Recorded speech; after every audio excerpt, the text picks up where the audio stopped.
Welcome, everybody, to Drive to Win. It's a brand new podcast all about the Formula One lifestyle right here from the Wynn in Las Vegas. I'm Justin Bell. I'll be your host for the next few months until the end of the season. And of course, it's all about Formula One here in Las Vegas. And we're going to kick it off with a show that I think is pretty cool. We got McLaren boss Zach Brown on, and then ex-Formula One driver Stefan Johansson, really bringing the show coming together. But before we do, a little bit about me. I am a second-generation race car driver. My father, Derek Bell, actually raced for Ferrari in Formula One back in the early 70s, went on to win Le Mans 5 times. That inspired me to get involved. I went on to race, as you can see, at beautiful Harrods McLaren. We finished third at Le Mans on Father's Day in 1995. That was a big part of my career. I also went on as part of the Dodge Viper program to win the 1997 FIA GT2 World Championship.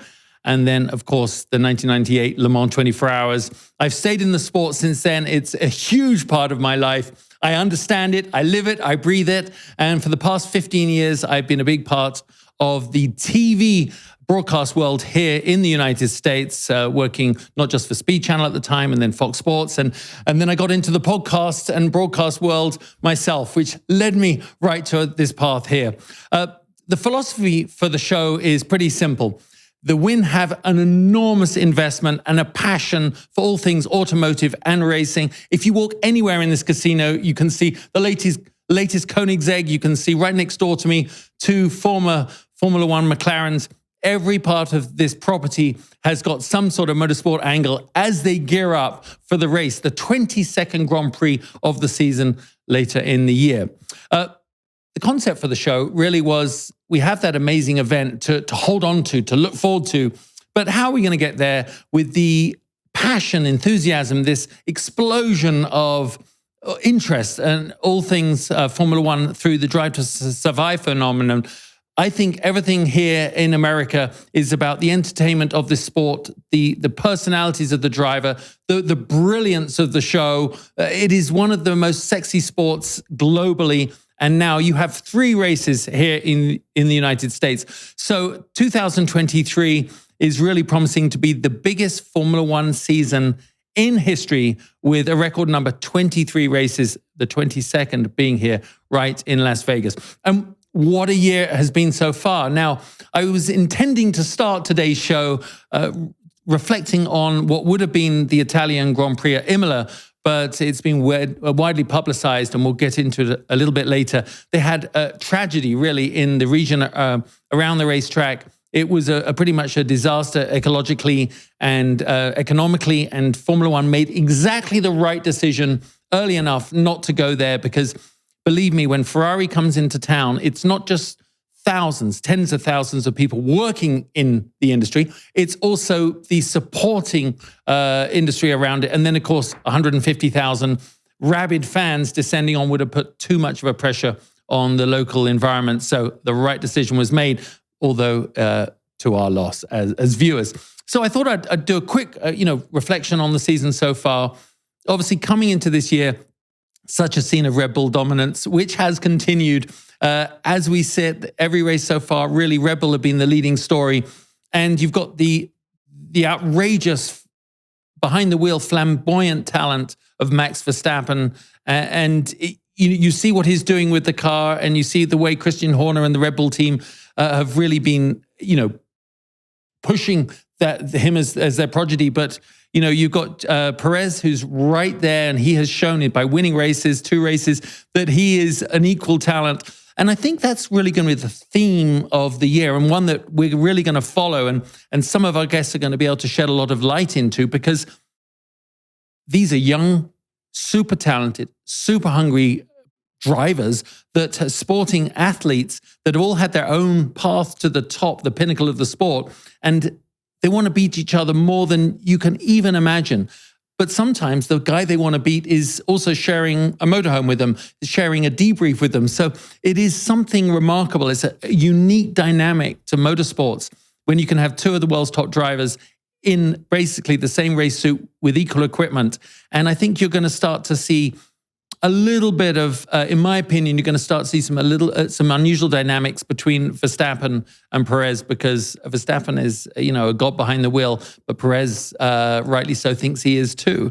So driver pairings as vibrant as I can remember. Now, something that's made us very excited as fans, and I know anyone that's followed the social media in Formula One is a huge part of this movement, is seeing Fernando Alonso in his new rider Aston Martin. He's been on the podium all the way through the beginning of the season, and just to see the joy and vibrancy and passion and renewed enthusiasm. He'll say it never went away, but only when you get a car. And he's saying that his current car is as good as anything and as fast as anything he's ever had in Formula One. And after such a long career, I think we're going to see not just podiums, but you could see a win come up, Fernando, this year. Now, of course, Ferrari, who doesn't love Ferrari? We're going to talk to Stefan a bit about Ferrari and what it means later. But my father raced for Ferrari. I remember that. And I remember when I was 16 years old, I met Enzo Ferrari. And to me, it was like meeting the Pope. It was perhaps the most meaningful, significant, emotional moment of my life, meeting someone who was such an icon. And he passed away only about a year later. But that was firmly seared in my life, in my mind. And just being there. So I have this sort of family attachment to Ferrari, but you can see some pace. Charles Leclerc is right out there in qualifying. He has the ability to get the car around one lap. Last year, Ferrari continually made bad calls. They had bad luck, bad calls, and some bad driver errors. And it really did cost them that shot. Even though they were, leading the championship for a while last year, they had a shot at maintaining it, and the pressure, I think, was too much. This year, they're a little bit behind where they should be, but around one lap, and I think we're going to see it this weekend in Monaco. Charles Leclerc is probably the fastest man in Formula One, and Carlos Sainz, I'm a big fan of his. I think I felt he a little underrated at times during his career, but right now, I think we're seeing him at his best. But of course, as a Brit, Lewis Hamilton, he's the guy. George Russell is right there with him. Lewis is quite honestly one of the titans behind the wheel that we've ever seen. The sort of talent that comes along only once in a generation. We're lucky enough in Formula One to have a few of those guys right now, but make no bones about it. Mercedes with Lewis Hamilton and George Russell will get back up to the top. They keep nudging their way there. George is fourth in the championship, which is incredible, ahead of Lewis. And remember what I'm saying, psychology of drivers will emerge as the season goes along, and some, while they're fast behind the wheel, just the sheer youth that they have, I think a lot gets to do with the way they were brought up, the way that the family structure they have, their resilience, because when you're up against your main rival, who is in the same motorhome as you, metaphorically speaking, it's a tough one. So let's see who will be the smartest and the strongest there. But the rest is really the best of the rest. And we have just some incredible teams out there. AlphaTauri, Haas, Alpha, obviously it's not about money. It's not about resources. They all have such passion. Every single member of those teams wants to go on and get their guys to the front. And that's one of the things we will dive into a little bit later during the season, is maybe talking to some of the lead mechanics, because I'll tell you, those guys, while the drivers go home for dinner and with their beautiful partners, the mechanics are there all night, especially if a mistake was made. And those guys to me are the rock stars, the unseen rock stars of the paddock. But there are two names, and I talk about it, I want to talk about it a bit later, hopefully with Zach, is racing is a roller coaster, and there can only be one winner. But even some of the biggest teams, some of the biggest brands in motorsport, and I'm talking about Williams and McLaren, are languishing towards the middle, towards the back of the Formula One grid right now. How and why? That is a question that as a layman, as a bystander, you'd have to ask yourself, but how is that the case? It really is about direction. The regulations are so tough, and they basically have to predict where they want their car to be without knowing at the beginning of the season which direction within the very tight restrictions on the regulations. And it's down to interpretation. Have they adopted the right philosophy? And McLaren have admitted that they haven't gone the right way. They knew it right at the beginning of the year. And Williams, well, maybe we'll have to ask them.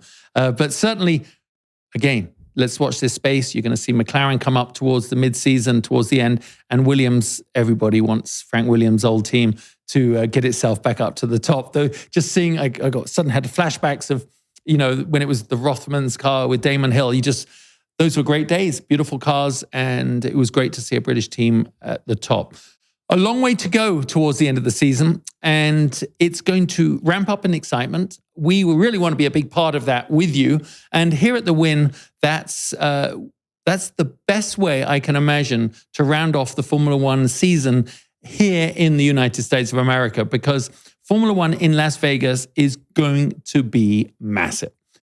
I walked around this morning. I went down to the edge of before too many of the tourists were out there, and I just stood on the edge of the track, what will be the track, and I looked up and down going, I cannot believe they'll probably be doing 180 miles an hour before they hit the brakes right here in front of the Wynn. And I go, the tourists are going to be walking around. It is going to be a sight to behold. And Formula One's investment in Las Vegas is unprecedented. They're currently building this 20-acre paddock pit complex, which is actually within walking distance from here where I'm sitting. And it's state-of-the-art. It's the first time Formula One have actually invested like this in the infrastructure of a Grand Prix and where they have ownership. And just think to yourself what the economics are of buying 20 acres on the Las Vegas Strip and then building it. They're probably up towards about $500 million in total. And it's going to be open to the public, I think, in between the races, because it's going to be such the epicenter of like Formula One's activities here from the Formula One perspective. But the rest of it is, of course, down to what's happening here at the Wynn. The Wynn are one of the major partners in the Las Vegas Grand Prix. And as the track winds its way around, it's 3.8 miles, 17 corners. And I really urge you to follow along and see how this event comes together. And I'll be on the ground helping you with that.